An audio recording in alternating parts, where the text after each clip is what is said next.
आज विचार करताना लक्षात येतं की कितीतरी ठिकाणी आपण अव्वल असूनही मला किंबहुना माझ्यासारख्या अनेक कष्ट करणाऱ्या प्रामाणिक आणि मला नंबर द्या असं न म्हणणाऱ्या आमच्यासारख्या सगळ्यांना अपयशी ठरवलं जातं. नोकरी करताना नोकरी लागल्यापासून अनेक ठिकाणी हा अनुभव आला. कुणाची तरी तळवे चाटण्याची किंवा चापलुसी करून नंबर मिळवण्याचा स्वभाव मुळातच रक्तात नाही. त्यामुळं अनेक वेळा अपयश आले.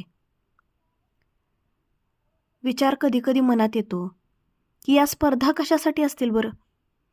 अनेक स्पर्धात, मग त्या शिक्षकांच्या स्पर्धा असू देत किंवा विद्यार्थ्यांच्या, यात ठरवून निकाल लावला जातो.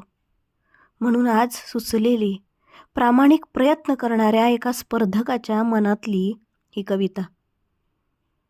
कविता जी बऱ्याच वेळा सगळ्यांना अनुभवायला येते अशी कविता.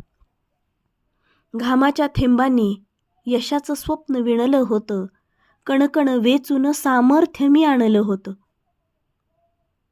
कौशल्य उजळत होती खास, माझ्यातली कौशल्य उजळत होती खास, पण नियतीच्या खेळानं लावला फास. सर्व काही श्रेष्ठ असताना का हो डावललं, माझं हक्काचं आकाश का दुसऱ्याला लाभलं. प्रयत्नांची पराकाष्ठा करून रिकाम्या हातानं उभी, निकालाच्या त्या एका ओळीनं हरवून गेली छबी.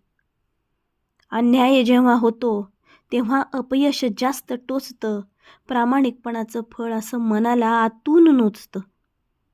विजय माझाच होता मुळी, तो केवळ कागदावर नकारला, कुणाच्या तरी खेळीनं पुरता खेळ विस्कटला.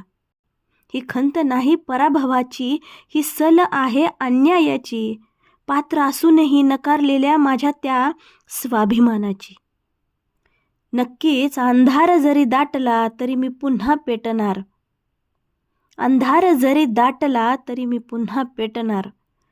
डावलणाऱ्या या जगाला माझं अस्तित्व पुन्हा दाखवणार, माझं अस्तित्व मी पुन्हा दाखवणार.